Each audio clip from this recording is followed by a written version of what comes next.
Beautiful day, beautiful people. It is Akunna, and I'm reporting live from Tulsa, Oklahoma, where we will be popping out this Saturday for the Park Pop Out, taking place at Cheyenne, also known as John Starks Park, from 4 p.m. to 7 p.m. And I'm super excited to be tapping in with you all today because I'm going to be in conversation with a very special guest. Now, this man is also known as the Greenwood Griot. He has so much knowledge on the history of Tulsa, specifically Greenwood and Black Wall Street. And I had the honor of learning more about Black Wall Street and about the legacy of Greenwood through him. He is going to be our guest speaker this Saturday, delivering our lawn chair lesson. And the name of his lesson is Bees and Flies, a blueprint for Black communities. So without further ado, we're going to have Kode join us now and we'll speak to him.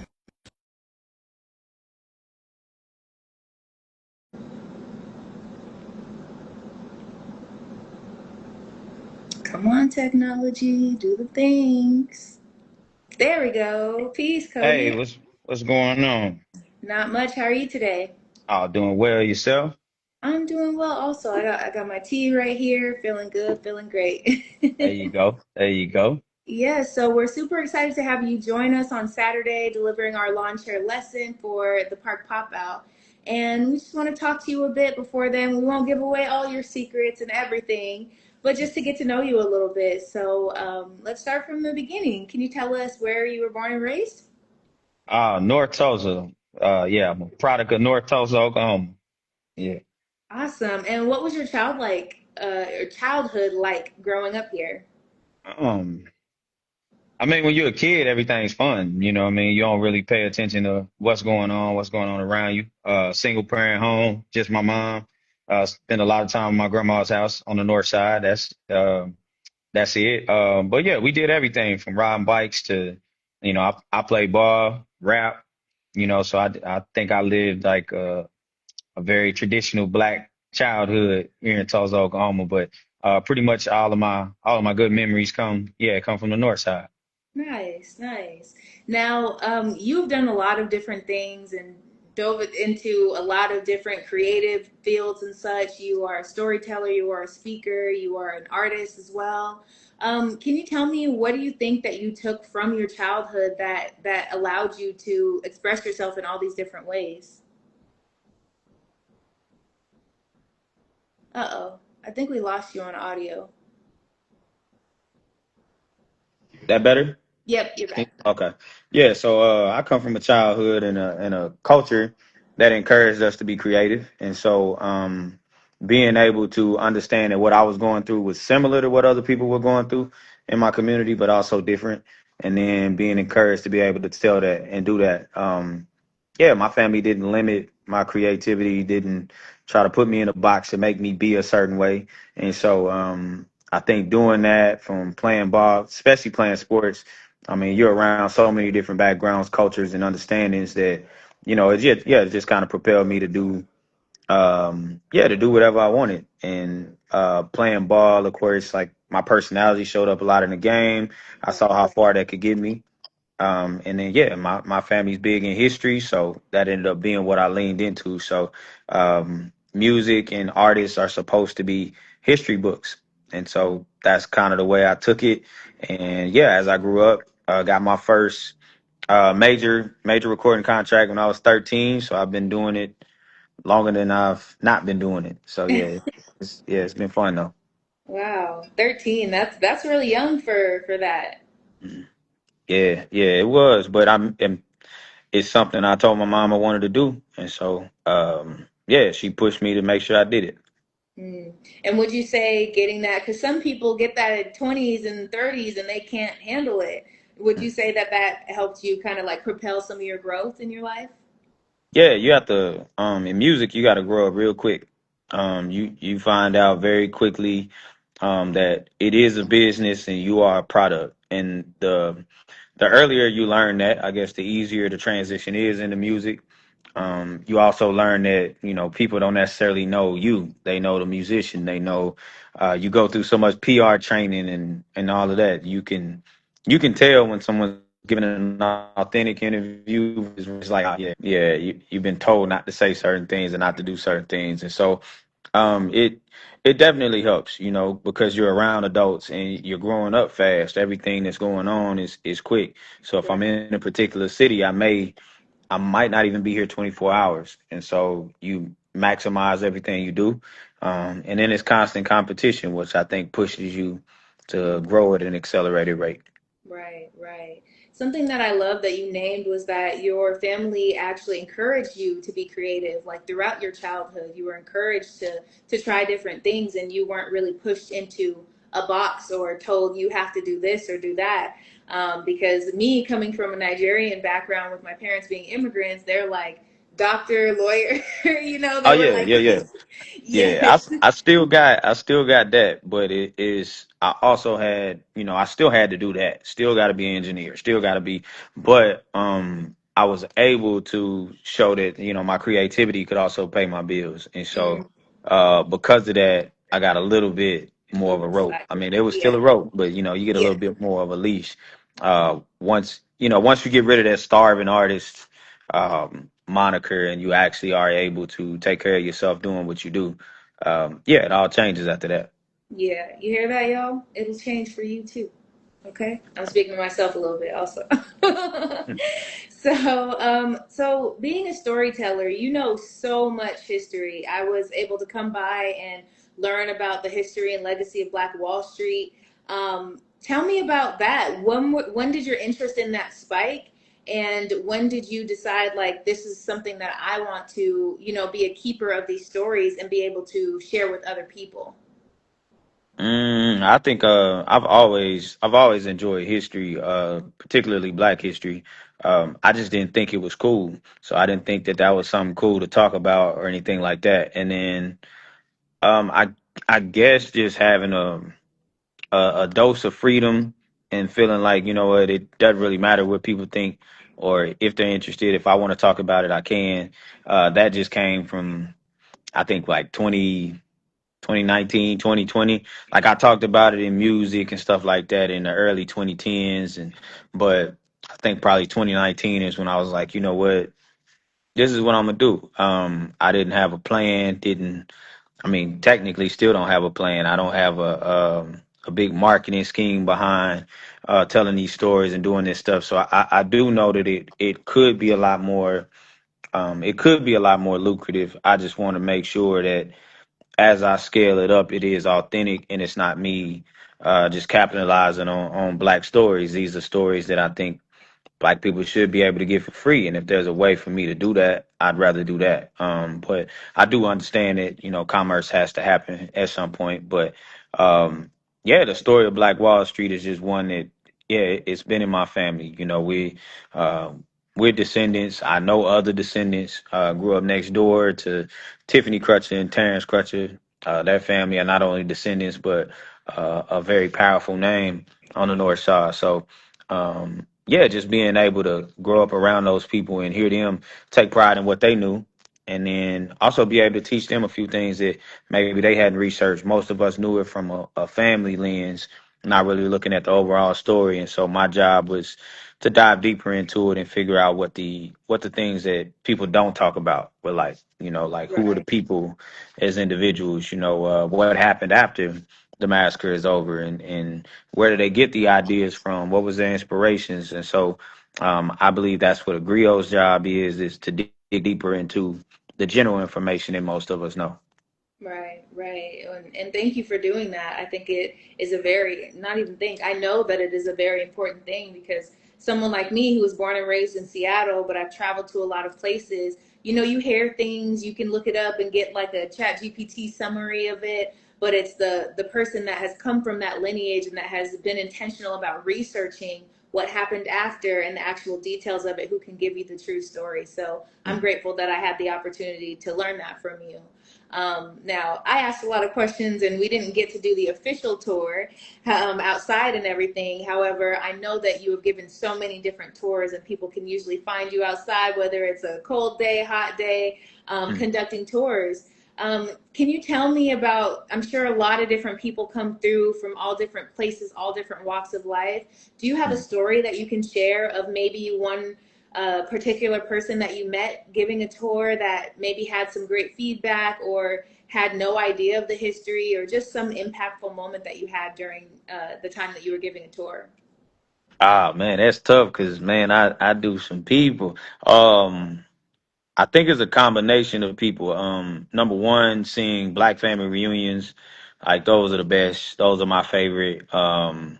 There's been some different civil rights, I guess, pilgrimages, people going from one side of the U.S. to the other and just stopping at all these significant places.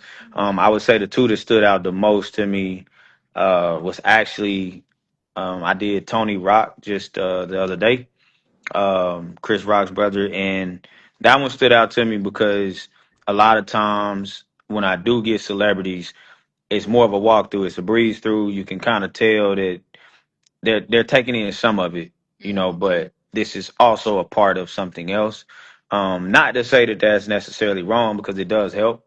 It helps Greenwood and tourism, and ultimately helps the businesses. But the feeling itself is just different when those people are like 100% locked in and Right. not trying to balance multiple things. So I would say Tony Rock, and then Kyrie Irving would probably be the other.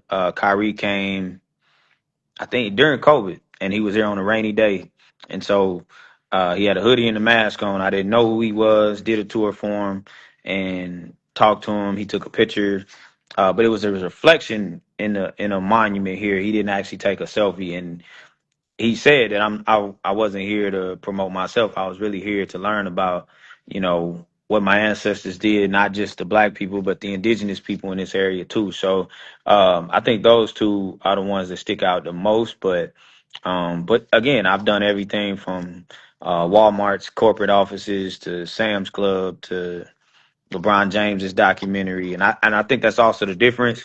Kyrie came here and he didn't have a documentary to promote. Mm. Um, I am still sending an invitation to Oprah Winfrey and LeBron James and everyone else who's done a film about this area but never been. Mm. Our doors are still open for them to come down and learn about this place that not from the lens of a camera but actually step foot on it. These people can go anywhere in the world, and so hopefully they choose Greenwood pretty soon. Right, definitely. And especially if they are telling other people about it. I know that a lot of times when something like this happens or people are from around that area, it almost becomes like a buzzword. And people like to say it, they like to talk about it, but they're not really about it, or they haven't taken the time to get that knowledge for themselves. So definitely a beautiful thing that people are still, soaking in that knowledge and doing it intentionally as well. Mhm. Now, I know that with all that you've done in music and storytelling, you've been to a lot of different places, but you have come back and you are still based here in Tulsa. Can you tell me more about like the pull? What is it that brings you back to be back home here? Man, Tulsa is almost like being on parole. Like you could leave, but you still attached to it. Um, and I don't know, Tulsa is just full of some of the most, I say, the most beautifully broken people I've ever seen in my life. Like the fact that people from here don't really realize, what we sit on and where we come from. It's a microcosm of the U.S. I think that I also realize how hard it is to do stuff in Tulsa, Oklahoma, Mm. because of the not just the physical traumas, but the financial traumas that have happened here in Tulsa, specifically to Black people. And so I always felt like, number one, my mama from here, my granny from here, is Greenwood is home, but it brings me home because the music scene. I watch how a lot of artists here are pretty dope. They just don't really understand what it takes to get to the next level. And I'm no expert. I was able to get to a certain point, but even I didn't, break all the way through. But it's being able to come home and teach it to people who need it, want it, but don't know how to accept it. And so if I could learn it here, then I could do it anywhere. But ultimately, every time I've planned to leave, something happened and I get stuck. So it just tell me that, okay, well, I wasn't supposed to leave yet. But eventually, I'll make my way up out of this place. But for now, it's enjoy it, build as much as I can, and then when it's time to go, it's time to go. Mm. Mm. Beautiful. And I can definitely relate to that because I planned to move to Nigeria like years ago. And every time I'm getting ready to go, something happens that just keeps me here. So I believe, especially being that I decided to come to Tulsa and settle here, like getting an Oklahoma license, that was a big deal for me because being a nomad for the past 5 years, I've always kept my Washington residency, always had everything in Washington. But when I came here, there was something that just kind of hooked me. So I definitely feel that there's a deeper meaning for why I'm here, and I'm grateful to have met people like you and to be able to, highlight you and spotlight you as well because I feel as though you deserve it for sure. Thank you. Yeah, definitely. So on Saturday, we will be popping out at Cheyenne Park from 4 to 7 p.m., and you will be delivering our lawn chair lesson, which we're so excited about. Now, your topic is Bees and Flies, a blueprint for building Black communities. And without giving too much away, because we still want people to come and hear it from you then, can you tell us a little bit more about what we can expect from your lesson that day? Let's think National Geographic and Malcolm X. There you go.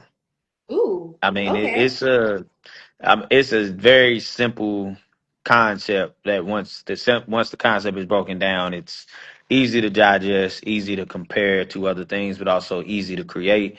I think that for decades we've been trying to do something hard. Like we've been trying to do the hard way of building Black communities, and it's not very hard.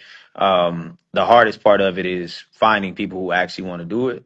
And the proof is in the way that Black communities have been built. They were all built off pretty much the same template.